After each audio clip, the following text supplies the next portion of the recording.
My name is Useon Choi, and I am the principal clarinetist at the Fort Collins Symphony Orchestra.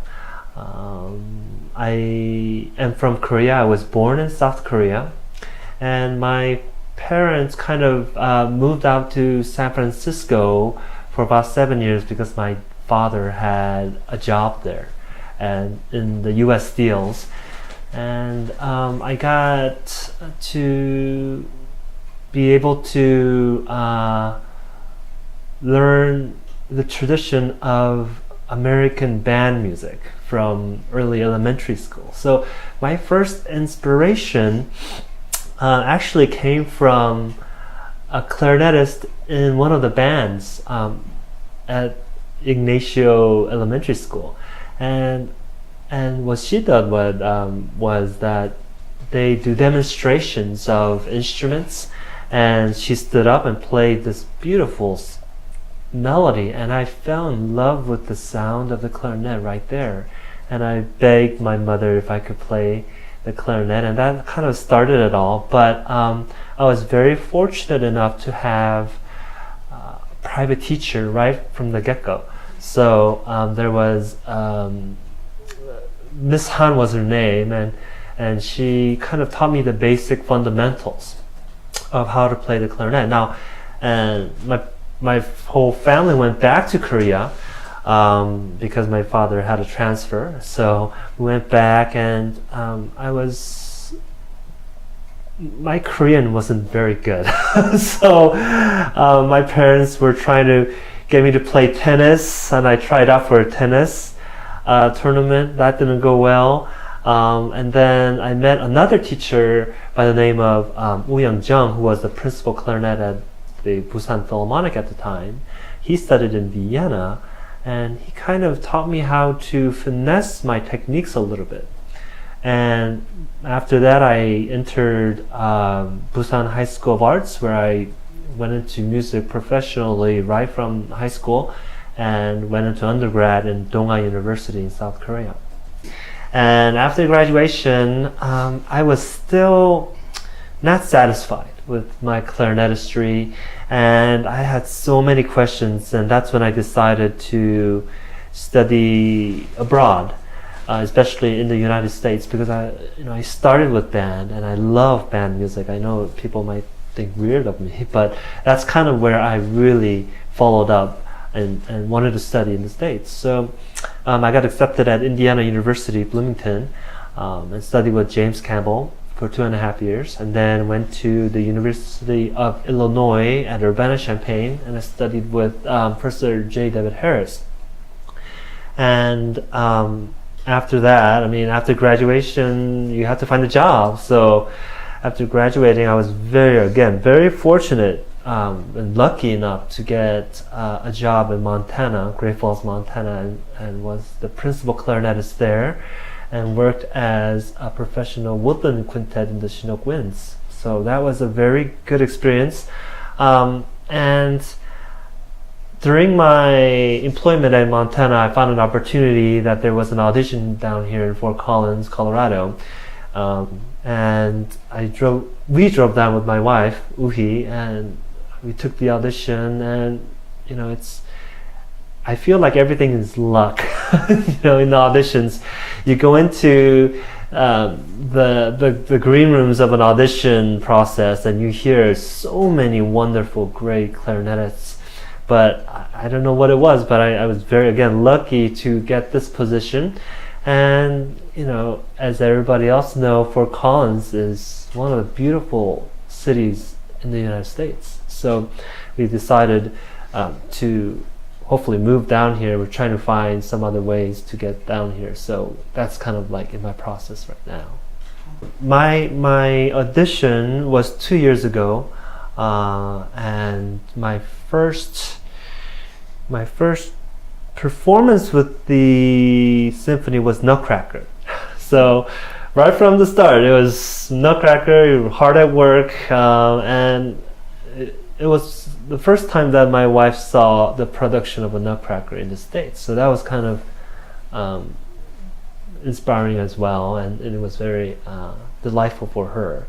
And then another thing that really kind of pulled me to this organization is, of course, Maestro Wes Kenny. I mean, his dedication and artistry and rehearsal techniques is just beyond any conductor that I've ever studied or performed under. So that is kind of like the reason we want to come to Fort Collins.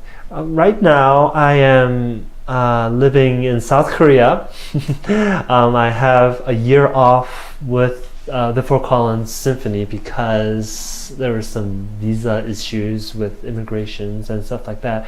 But that has been resolved. I have my 3-year visa until 2018. So yeah, hopefully we could move back next season and start our lives here, because we've been kind of driving back and forth from Great Falls, Montana to Fort Collins, which is about 10 hours to 10 and a half hour drive.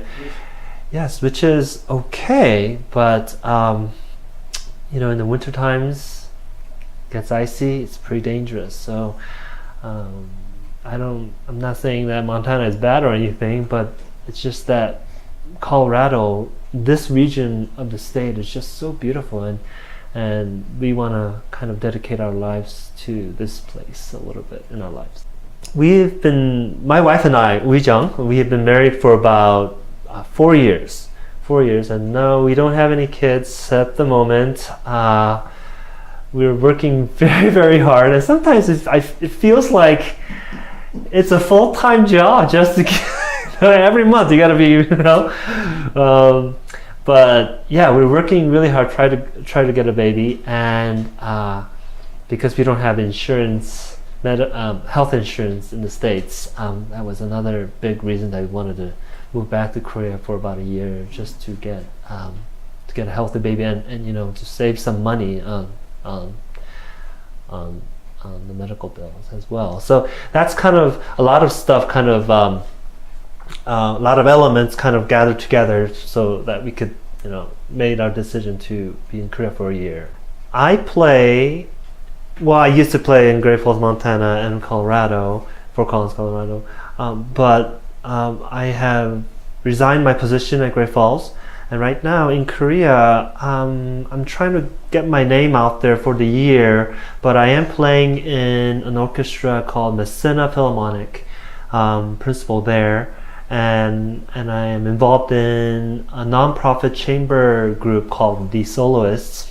It's made of string players, pianists, and woodwinds that get together and try to play high quality chamber music. So I am involved in other groups.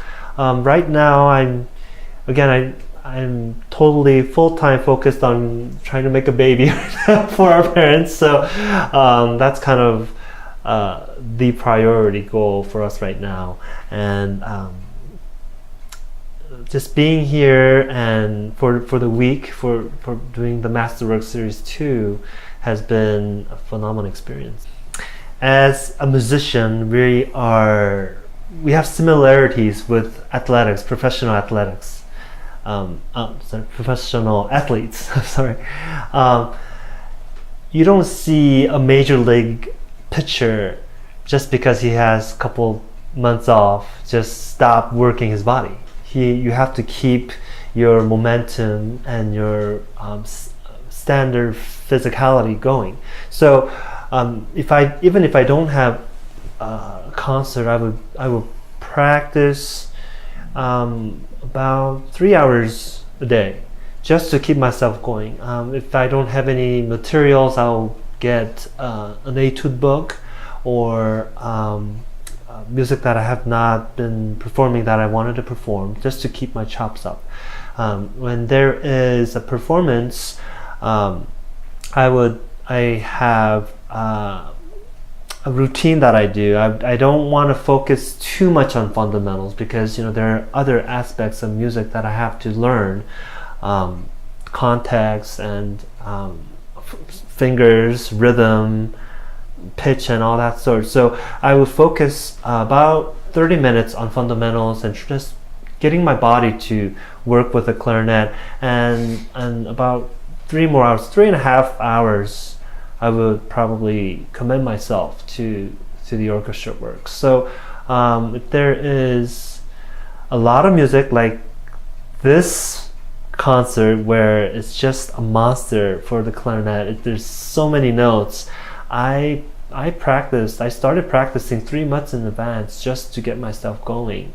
And yeah, it's just, so I guess to answer the question, 3 hours a day at least. And if there's something going on that I really need to practice more, then I add in an hour to that. So about 3 to 4 hours a day, not more than that. Like I think with all clarinetists, I started on a plastic clarinet. Yeah, I started on a Yamaha. It was rented through a music store, and Yamaha, I think they call it YCL 250 now. Yes, 250. So I started on that, and I played that instrument until I went back to Korea. And when I was really into majoring in clarinet, which was right before high school, because I had to take an exam to get into high school. I think I used that instrument. I can't really remember, but it was there 8th grade, around there, 8th, 9th grade, that I was still using my Yamaha. I got it fixed and I used it, and I think I used it to perform in the exam, the jury. And then from high school I started with, buffet. Everybody goes with buffet instruments. I had an RC model. That's where I started with. And then as time progressed and you get better and you learn about orchestra repertoire, and you have to buy an A clarinet. So I got, I think it was an R13 A clarinet, yes. And what happened was I had it stolen. Yes, at a subway in Korea. It had both instruments in it, so I just took it. And so that was kind of devastating. So I got a new pair this time, but it was festival model from Buffet. Again, it's still Buffet. And I had that instrument for a long time. And then I went to Indiana, and James Campbell kind of introduced me to Selmer. And I didn't have a good impression of Selmers, but what we did was, there was Selmer representatives came through Bloomington, and we were able to try out all these instruments. And what happened was we did a tryout in our studio where everybody was turned around, and this one girl was trying out Buffet or Selmer. So she wouldn't tell us which instrument we were going to play. So she played number 1, and then she played number 2, and everybody picked the Selmer. Yeah, it was really, really interesting to hear that. So then I purchased the instrument that I have right now, the Selmer Signature. It was used by one of my colleagues, and he was trying to sell it because he needed money or something, and probably wanted to change his instrument to another instrument. So I tried that. It was very nice, and it was affordable because it was pre-owned. So I bought it from him and stuck to it since. I still had a Buffet clarinet until last year, and I thought it was time to go to a new clarinet. I had a big audition coming up, so I changed my clarinet to, again, my A to a Selmer Privilege, which is one of their new models, and it just sounds really, really great. I'm still trying to figure out the mechanism here and there, because it takes a long time to be one with your instrument, but I love it. And I think if I am able to purchase, if I get enough funds, I'll try to get a B flat privilege as well. So where does all this money come from? In the States you have student loans, right? And I'm not a citizen, so I don't have student loans. So I borrow all the money from my parents. And every time I do that, they're like, okay, well, if I get old and I don't have money, you have to pay me back. So I'm very, again, fortunate, very lucky to have supporting parents like that. And so random instruments. I didn't go too far, but came from buffet to summer, and I just stuck with one instrument for a long time. Normally you will need to change your instrument in about 5 to 6 years, because they do wear out and the sounds wear out. And some people say that's not true, and some people say that it is, but I think they do wear out, and I had to put a lot of extra accessories just to keep it alive. So I think it's time to change my instrument once we figure out whether we will come back for Collins or not. I started my music studying started in piano, and I think it was first grade, elementary level. I didn't like it at all. I was lost.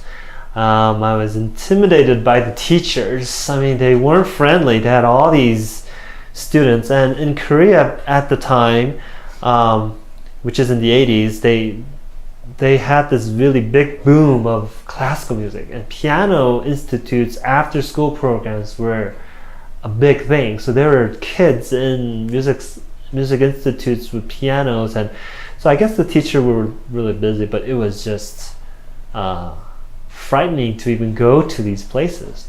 Now, when we came to San Francisco, that was when I was in fourth grade,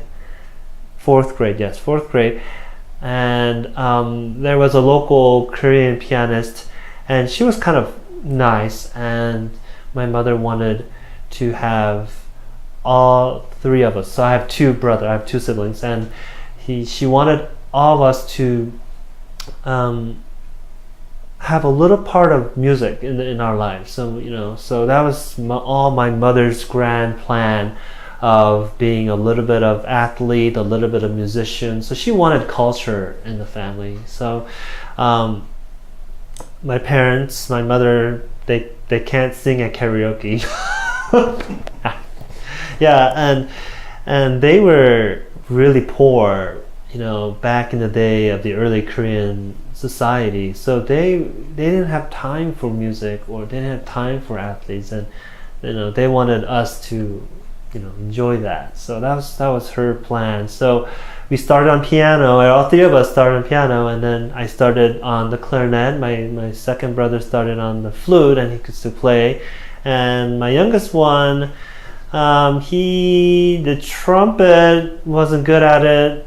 The clarinet, it wasn't good. He went to viola, and he wasn't good. So he didn't really have the musical aspects in his blood, but I think he enjoyed it a lot. And so I started with piano, and that's how everything started. Any instrument that I play, I can play the saxophone. I could fiddle around with the flute if I really got myself together and sat down and just learned the thing. But I was told that during my middle school days that first of all, in middle school I had a band teacher, Foothill Middle School in Walnut Creek, California. He was a classical trumpetist, but a jazzist as well. He could improvise and does all the rips and stuff. And so he had a small jazz band, and that jazz band would play sometimes during recesses or lunchtime, and it would be so cool, to have the bass there and these saxophones there. It was kind of like a small band kind of thing, and I really wanted to play. And I asked him, can a clarinet do that? And he goes, clarinets, you're not in, you have to have certain technique. Saxophone, it's a little easier because they have buttons and stuff like that, and it's 1 octave, 2 octave, but the clarinet it's needed more technique, I guess. So I wanted to learn the saxophone. He goes, you know what, just stick with the clarinet, and your saxophone will come easy on you. And during my doctorate, I was playing in the Sinfonia da Camera Orchestra, which is made up of the faculty and grad students and whatnot, and my professor, he calls me up one day and he was really serious. He goes like, Choi, I really do not want to do this to you. We have 8 bars of saxophone solo, alto saxophone. I do not want to do this, but can you play? So, at the time I was teaching 2 saxophone kids. So, I was learning the saxophone and all that stuff. So I said, why not? I mean, if I make a mistake, I would just get yelled at. So it's my one-time experience playing the saxophone in the orchestra, and it was okay. Going from one fingering to another fingering was a little tricky, but I got it done. But the pitch was a little off, so I didn't know the pitch tendencies of the saxophone, so I had to figure that out again. But I loved it. I mean, it was like, man, I could play another instrument. I really want to get onto this. But you're busy as a teaching assistant, and it just keeps you so much busy. And your question about how we transpose so fast, I can't do that. There are some people who just have it in their head and it's just image there. I could play all the major scale, minor scale, any whole tone scale, you give it to me and I'll play it. But I don't know what it is, but I can't improvise, and I've been so attuned to playing what's on the page and not listening. And my teacher at Indiana, James Campbell, he would always say, you guys, you have to get off the page and start listening, because sometimes classical music in itself was not on the page. It's all improvised and what people like. And I know I have to do this, but music theory is kind of difficult for me in some ways, and that's one of my goals actually in the future, trying to play a jazz session, so I have all these techniques so I could improvise. And one of my favorite clarinetist is Benny Goodman. I mean, he's the guy. I don't think anybody in the world will deny that. But I have this wonderful clarinet saxophone player, Paquito de la Vera. He's I think he's from Mexico. But Paquito, he's great. He introduces Latin jazz, and he could play the saxophone and the clarinet well, and he improvises, and he plays with such good tone and musicality. It's just that it's more of a feeling, just what you feel and what you get, instead of got to get this Mozart perfectly in shape. I mean, you need that for auditions, to be competitive and stuff, but I don't know, there's a point in my life where I really want to just get out of the pages and just do everything by ear. So that's kind of one of my goals, and I'm kind of working on that right now actually, and it's really difficult. You have to think, okay, C7, okay, do mi sol do, got that, and then you have 5/4. I'm just like, what? I can't.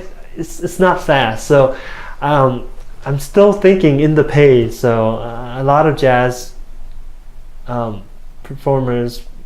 jazzists will say, you gotta get off the page and listen to a lot of CDs, and I think that's what I need to do. Just listen to CDs and just kind of follow what they do, and then figure things out later. Because if I go too much into theory, I mean, you have to know what it is, but I think for now I really want to learn those chords and what those are, because I'm like really want to get off the page, and that's kind of like my goal.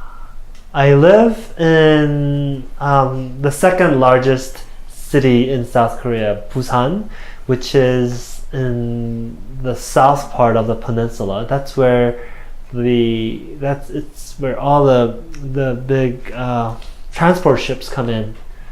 So it's a big harbor city. If you know a little bit about the Korean War, what happened is that the country was divided in half between communism and democracy.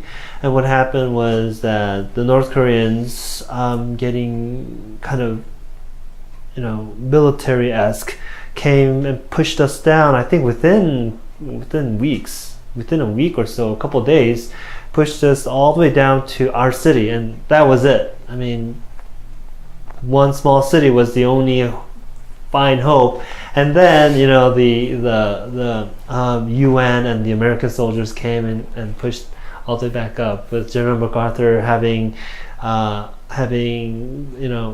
what do you call, landing zone? No, like, you cut off the middle. Anyway, so General MacArthur came from Japan and just pushed them all the way back, and Korea was unified. I mean, we were pushed all the way back there. So within that, within the war, there were so many people pushed down to that one city. The city was just really dirty. I mean, it had people, everywhere. So Busan it's getting a lot cleaner, but it's the size of Chicago, so it's a really big city. But the roads are horrible because it's a long city. It goes kind of parallel to the coastline. So if you want to get from the west to the east side, I mean, you have to go through all these traffic. So traffic is really horrible. And the reason why I brought up the Korean War is because there are houses in the mountains that are really difficult to get onto. So the road conditions up in the hills are it's really cramped. So, but the reason why I love my city is because it's a harbor city. It's got wonderful beaches, and in Korea, even though it's a small country, we have dialects. So Busan, the southern dialect. So I guess in the States, if you go down south, it's more slow. You get slow, right? It gets a little bit slower. But in Korea, whenever you go down south, the temperament gets faster, and the verbs get a little more ping to the pronunciation, and everything is talked really fast. So we are known to be very impatient people. It's a harbor city. You got trucks, semis going everywhere. Another reason the roads are horrible, but we have one of the biggest and the most famous beaches in the country. Haeundae Beach is really famous. What else is there? And we are known to have fresh seafood. And it's just, I don't know. I think it's the dynamics that the city has. It's very live, and also everything is more open. Nobody is really kind of, I guess you could call it similar to New Yorkers a little bit, very straightforward and just right in your face, So I kind of have that in me, I guess. People tell me, my Korean friends tell me that I am very different in personality when I talk in English, and when I talk in Korean, I get more agitated. I don't know. It's in the dialects, and I think that's why they're doing that. But Busan has a baseball team that I like. They're not doing too well, but everybody loves our baseball team, and our families are down there. So yeah, when I'm in the States, I think in English. Yeah, that's why I think a lot of my Korean friends think that I have two different personalities. When I go to Korea, I think in Korean. Do I dream in English or do I dream in Korean? I normally dream in Korean, but sometimes I dream in English, and that's kind of a bizarre incident. It's like, okay, but I do think in both ways. I think when I started studying in grad school at Indiana, I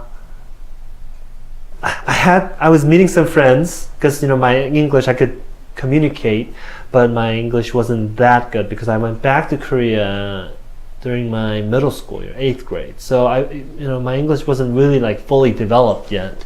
So I came back and I was thinking in Korean more and translating some of my, I guess, my humors and some jokes in Korean to English, and it kind of backfired.